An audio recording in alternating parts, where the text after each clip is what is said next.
Howdy everyone, it is Catherine Langman here, tuning in from Productpreneur Success HQ. This is my take two for today's live video because Chrome internet browser just suddenly quit on me, which is fantastic when those things happen. And today, though, I want to talk about the stages of success in business.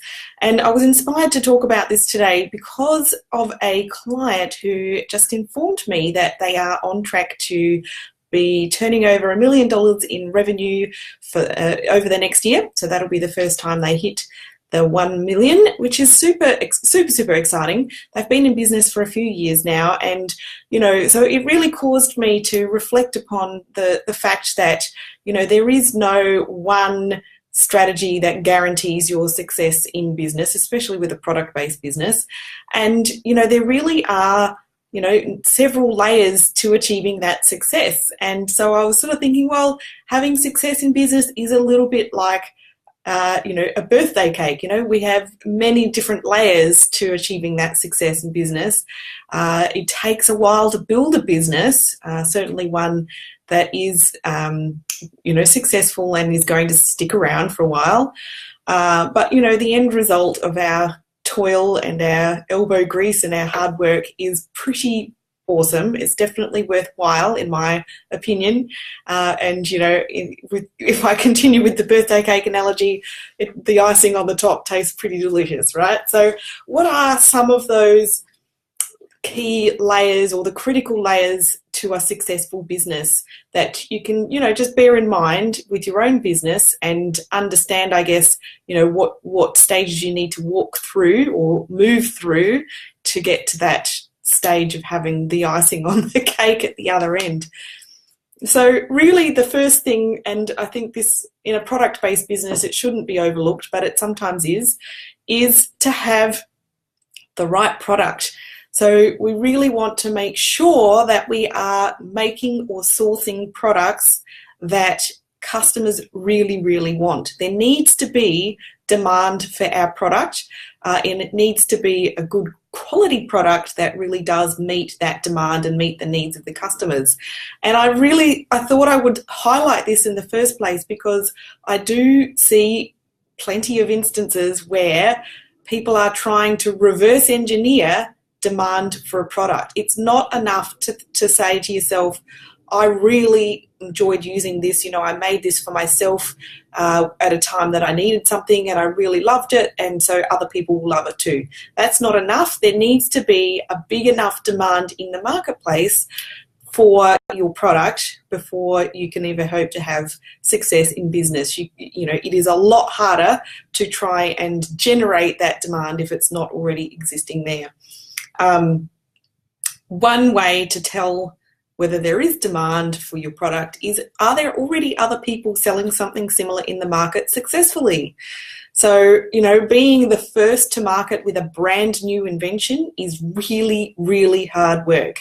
You have to do not just the sales and demand generating activities, but you also have to educate people about what on earth this product is. So it's often a lot easier to not be the first person to market, and rather to be the next person there who really nails it and can take advantage of the fact that the audience is already educated about what the product is and they already want it. So you really want to make sure that you have a fantastic product that people actually want to buy. So definitely doing some research before you launch to look into how, what level of demand is there for this kind of product and how much people willing to pay for it. How often do people buy this kind of thing, and so therefore, what is the scope for sales revenue, for sales growth with that sort of product? And so the next thing that I wanted to highlight here as the sort of the next step on is your position in the marketplace. So once you've got a fantastic product that people want to buy, you need to have then a point of difference as well. So you can't be like a direct copy of the competitor. And I'm talking not just about the product here, but I'm also talking about your sales and marketing as well. So what does your website look like? What does your packaging look like? What does your marketing look like? So what is your content like for if you're talking online, but all of your marketing, you know, you can't be just a direct rip-off of, not that anyone would intentionally, well, I hope people wouldn't intentionally rip people off, but, you know, there's certainly instances where people are taking very, very close inspiration from a competitor in terms of their sales and marketing strategies, as well as what the product actually looks like and what the branding looks like. So positioning in the marketplace is really, really important. You need to have a point of difference across the board. So preferably a point of difference with the product. So how is the product differentiated from your competition, but then also with your marketing, with your website, with your packaging, all of that kind of stuff needs to be look, sound, feel different from others in the marketplace. And that is because, you know, a successful new business these days is really going to be targeting a specific niche or niche in the marketplace, not a really broad audience. Okay, so and I can certainly point you in the direction of some examples of this. On my website I've blogged about this kind of topic before as well. So the next layer is about your audience. So you've got a product that people want to buy, you have a point of difference in the marketplace, but who are you going to be selling it to? You know, you need to have an audience of substantial size or substantial potential size for a successful business to grow and to thrive. And there are a few elements in that sort of audience layer of our birthday cake, our successful business layer cake. You know, so identifying who the audience is the first thing. So your audience is the customer who's going to actually pay money for your product. It's not everybody, right? So you need to be identifying who that audience actually is. But then part of this kind of audience layer is about building demand and generating demand for your product. And so that means you really also need to be making sure that you have marketing activities in place that are around building awareness for your brand and for your products, for your website and all that kind of stuff. And there's various different ways that you can build that awareness and build that demand, you know, through traditional advertising, through PR, through influencers, and you know, so on and so forth. So that's about building awareness and generating demand for your product. But also with your audience, you want to focus on growing your database, so building an email list.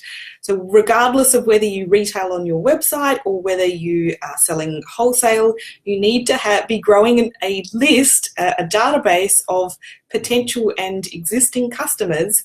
This is one of the biggest assets that any business can have, and a lot of product-based businesses don't really focus on this from the outset. So you definitely need to be growing your list as well as building the awareness and demand within your audience base. So then the fourth layer, this is a 5-layer birthday cake or success layer cake. I'm not sure if this analogy is working all that well, but anyhow. The fourth layer is around your sales and marketing strategy. So you need to be, have that sort of consistent strategy for communicating with your audience, presenting and, a reason for them to buy. So whether it's a launch promotion, some other kind of campaign, some direct marketing like email and Facebook or other things, there's loads of different strategies that you could include in a sales and marketing plan. So you need to have this consistently. So we need to be consistently building our audience, building the size of our audience and the awareness and the demand, and then consistently having the sales strategy in place. So it's not enough to just assume that people are going to turn up on your website and buy. We need to be actively driving that. So having a consistent strategy or a strategy in place for consistent customer acquisition and retention. So that's what I'm talking about here. So that's the fourth layer. And the fifth layer is your team.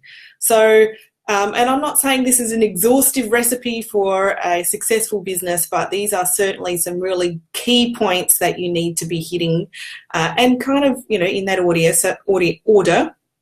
But, having a plan in place for your team. So a lot of my audience in particular do start out as solo business operators, which is totally fine, but you will absolutely get to a point where you cannot do any more. And as a business owner, it's not a fantastic use of your time to be doing all of the mundane, repeatable tasks in your business, like packing orders, for instance. So, you need to have that plan in place to be growing a team around you. It may be a team of employees, or it may be contractors, or a mix, and so on and so forth, but you definitely want to start building that team around you. So your job is to lead the business and to, direct or to decide the direction that your business is going to go in, and to work on the more higher value tasks in the business as the business owner and decision maker, and other people can do those repetitive tasks like picking and packing orders or customer service and the likes. So that's my kind of 5 key critical layers in or steps to growing a successful business.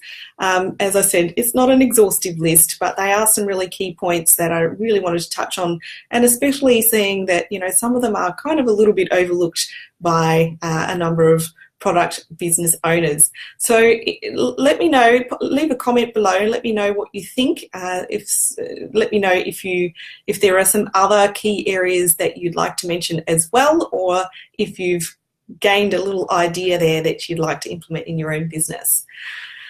And look forward to having a chat with you next week as well. So have a fantastic week, and I wish you every success in your business. Bye for now.